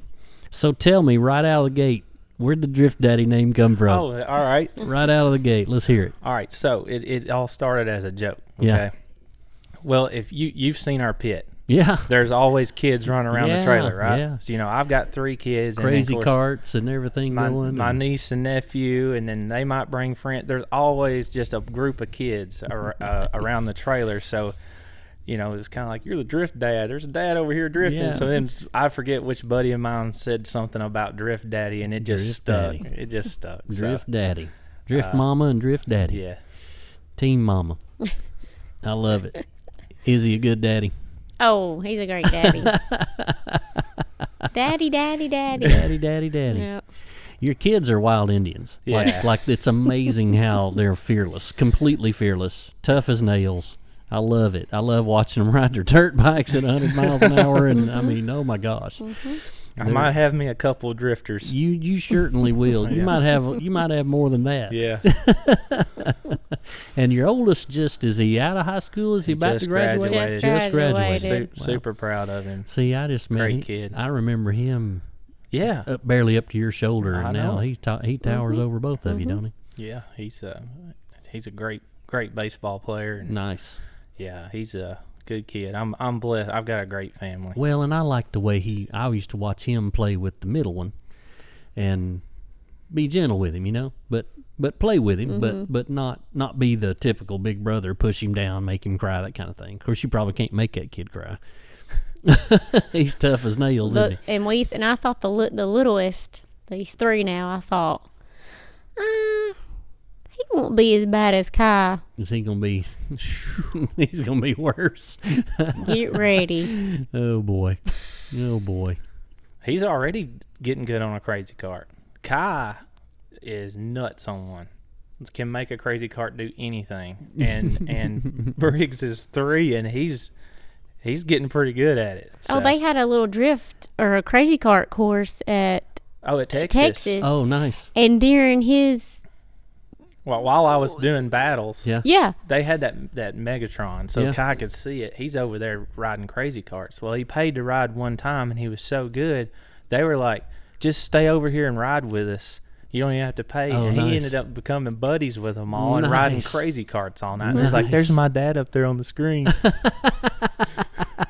So, Oh, nice. Who was running the crazy carts? Was it like there's a group of guys on Facebook that you always see on them things? what was the name of that? I think I may have it They on were my a little phone. younger group Yeah, of, I can't ever think Great. of it. There's a lot of younger. Used to really drift and does that kind of thing now. They, I think they do something. quite a They've got bit. a something garage or something, little club or something. I Oh, can't you're think thinking of it. about Taxi Garage? I am. I'm thinking Okay. about Taxi Yeah. Garage. That's I right. think they were with using Nick. using a lot of those parts on those carts because I see. one thing they did for Kai is they took the governor off of it. Oh yeah. He was flying on that thing. They could tell he could do it, Yeah. so they let him have it, huh? Jake Hutchins says he believes it was urban racing. Urban racing. Urban that racing. sounds right. I All think they were local from Yeah. Texas. from Texas. Yeah. Nice, cool. Thank you, Jake. That's one of my crew members. Shout out to Jake. Nice, Yeah, nice. he's a good kid, man. Awesome. We think a lot of. I work with him. He's our Okay. lead bus driver, Oh, nice, and man, he's a great member of the team. nice, So nice. So let's go ahead and shout out the team. Who all we got on the whole rig here? okay, Who's- so the crew chief, John Fender. Old Couldn't Fender. tell you how many late nights he has spent working on that car. He's worked on my stuff before. Oh my gosh! So couldn't do it without him. I could go on and on all the things that he's done for me. Yeah, Whether yeah. it's, I mean, he's even financed parts for me that we needed. Nice. Sometimes he's just like, here, I went ahead and ordered it. And I'm like, he goes, Nice. well, you weren't going to buy it, so you just pay me back when you can. We need it now, And I'm like, that's how he did with that shifter. That's a team member. Oh yeah, Absolutely, that's a he team already member. knows what we need, and he's not going to wait for me to make that decision. He makes it for me. And Nice. So, And, then, of course, there's Mary, the wife, Yes, the and cake maker, and the bird drawer. and I want to thank you to her because, I mean, all the time that Fender spends away from her Yeah. to help me. I Yeah. mean, that's a sacrifice. Well, that- she probably enjoys that. Well, she might. But thank you so much to them, and then of course Fender's brother Mickey Okay. and Jenny and their daughter Michaela. They're such nice people. Nice. And he's the one. He's went and bought the radio system. Oh, wow. So now that we can talk. Oh. And we can all communicate. That has been a game changer. bet. He knew that's a Fender thing. Like, we need it. We know we need it. Mm-hmm. I'm buying it. And so he's got us hooked up on that. And He also takes pictures. yes, he does a lot of pictures and videoing for us. Helps and with the he's social media and he whatnot. comes Yep. and helps on the car when he can. And he actually did an all-nighter with us on that car. Wow. Well, all night long working on it. Then went to an event. Well, they And hauled their camper all the Yeah. way to Texas. He hauled his Oh, camper gosh. all And the went way to with us. Texas. Wow. Yeah. Wow. I Did y'all mean, stay right there at the track? Yeah, he Wow. stayed. He stayed in a little camping spot right across from where we parked, How about that? and so we were all right there together. I mean, I couldn't ask for a better team. And old Jake, man, he's super passionate about drifting, and it's just been great to have him come on board. And I've got many friends that help too. Stephen Holman, he's a truck driver. He would help more if he could, but man, anytime that he can, he Yeah, tries he's the to one that help. posted how excited he was for this interview. Oh, yeah, he he's was ready he's to see it. He's the one that bought the water pump for the car. Man, I need some team members like this. That Yeah. buy parts for me on their own. I love it. My buddy Thomas Slager, he tries to stay involved. He's really good at communicating, and like he'll get some deals kind of started and worked up for me with other drivers or vendors or whatever else. And he's helped Nice. us get this Zegnova tire. Oh, nice. deal. Yeah. So who I don't want to miss anybody. 14 kids. I'm sure there's kids to mention. Oh yeah. Of course, I want to thank my wife, obviously, because Oh, all the boy. stuff she has to put up with. It takes a team. When you Yes. start trying to compete, Yes.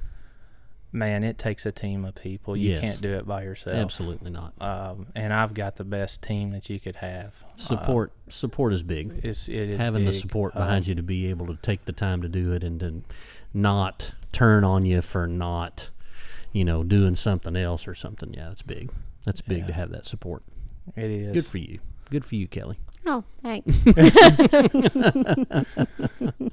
So I hope I'm not missing anybody. If I am, I apologize. Leave in the comments one of my buddies if I've forgotten somebody. Yeah. Yeah, Awesome. I'm truly blessed. Cool. And I'm so thankful that she enjoys it and wants Yeah. to be a part of it. Yeah. and comes out and because again I have to spend a lot of time in the garage. Yeah. I work a second job in the shop, wrench time, Yeah. automotive. Nice. That we do that strictly to fund the drift car. I love the logo, by the way. Yeah.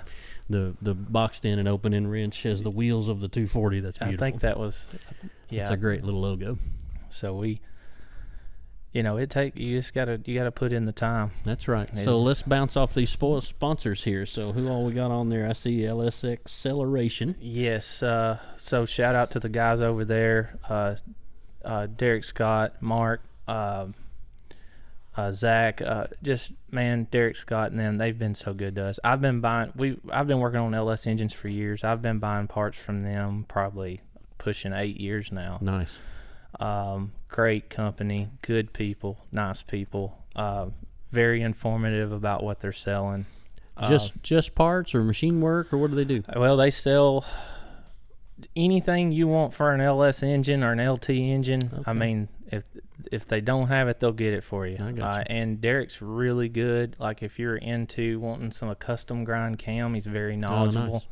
He worked at Comp years ago. Just good people. They really helped me out on engine parts. Nice. And we're running their cylinder head on that car, and that's cool. a game changer. Obviously, graphic effects. Everybody loves the wrap on that car, the door panels, and what you did to the battery box being a Rubik's Cube. We might have to show that, Jimmy. We might have to get the camera to where we can show the battery box, because that is a pretty cool little deal we did on that car. That's pretty neat. It's very neat. Cosmos Racing wheels. Yeah. We love the wheels on the car. It's got a great look, great fit. Here we go. We're going to try to show it if the cord's long enough. Is the cord going to be long enough? No. You can kind of see it right there. You can kind of see the top of it. People love that. Oh, what you can't see there, folks, is so the battery box that sits behind the back seat. We wanted to do something, and we're thinking 80s and 90s, so I just did a Rubik's Cube, but it's 4 one way and 3 the other, but it works. So the top's yellow, and one side's red, and one side's green, and one side's blue, and it's those little rounded squares like you'd see on a Rubik's Cube. And everybody seems to really like that. Oh, yeah. That was a good touch. Yeah. Covenant Coatings. That's a local powder coating business. Nice. Wesley owns that. Great guy. Cool. Powder coats anything that we need. Nice. I'm always needing a wheel powder coated. I'm Sure. always stepping off or something. And, Yeah. Fortunato. We haven't got the decals on that car yet. I've got to get some. But Fortunato's really helped us out on the black and green car. Oh, yeah. And okay. I got in their program called the Fortunate Few. Okay, cool. So the coilovers are discounted, and kind of the process is kind of expedited if you were to break something, need something, or whatever else. Nice. So I love the Fortunato coilovers. Cool. Cool. Is there anything else I'm missing? I don't there? see anybody else. I think The only you got other one everything on there is covered. Wrench Time. Wrench Time. That's our shop. Good quality mechanics at Wrench Time. Yeah, I've heard. I Do think good work. Fender's probably working right now. He better be listening to the show. He better not just be working out there. I'm See, sure there- he's got it There's on. more space for sponsors. Yes, absolutely. You know. There's fender space, there's door space for extra sponsors. So anybody out there that's Yes, looking we to would get love out there if in you- front of folks. If you feel like we're good to represent your company, your product, your Nice. business, we would love to do that for you and advertise and be able to go and travel more places and do more. Fantastic. So So since the whole Nopi drift thing went to shit, what's your plans for the rest of the year? Where are you going? What are you going to do? well, we're going to. It affected things. Yeah, it kept you from being able to make your plans till the last minute. Yes, Yeah, it plans screwed for you last up. minute, getting tires for last You minute. missed an event or two. Yeah. Yeah. Yeah. So we're going to do that comp that you're going to be doing at Bowling Green. Right. Man, you talk For- about something cool. That'll be a lot of fun. Yes. You know, that's a deal. The Hot Rod Power Tour is a big deal in anywhere where they do it. And they choose different places to do it. It's a different tour every year. Well, last year, it's kind of a monkey wrench this year, because last year it ended in Bristol. And it's supposed to start the next year in the same place that it left off, but whatever reason that it wasn't able to kick off in Bristol this year, so they brought it to Bowling Green. So the first stop is Bowling Green at Beach Bend, where we all love to do our thing. The second stop is right here at the Super Speedway in Nashville. So it's real easy to at least do the first 2 stops of it this year. Oh yeah, and I did the Hot Rod Power Tour, the whole long haul No in kidding. 2007 and 2008 with my buddy James Rowlett and his dad Kenneth. Oh, nice. Another shout out, James Rowlett. Yep. He helped us tune the car. Oh, he's yeah. helped on the car. James is too. a good dude. Yeah. James a drag racer, Yeah. Mustang guy, but LS is in Mustangs. Good dude. Yeah. So I know quite a bit about the Power Tour. I love it, and I think it's great that we're going to be able to put on a show for them. So I think that comp will be really fun. So the way that came about last year, my partner Brian, we got a call to go do autocross at their kickoff party in Memphis for the Power Tour last year, and we drove to Memphis, he and I, and we did a little autocross for them. And then there was another stop. I don't remember if we did 2. I didn't get to go to the second one. I don't remember if they did 2 in a row again or not, but it might have just been Memphis.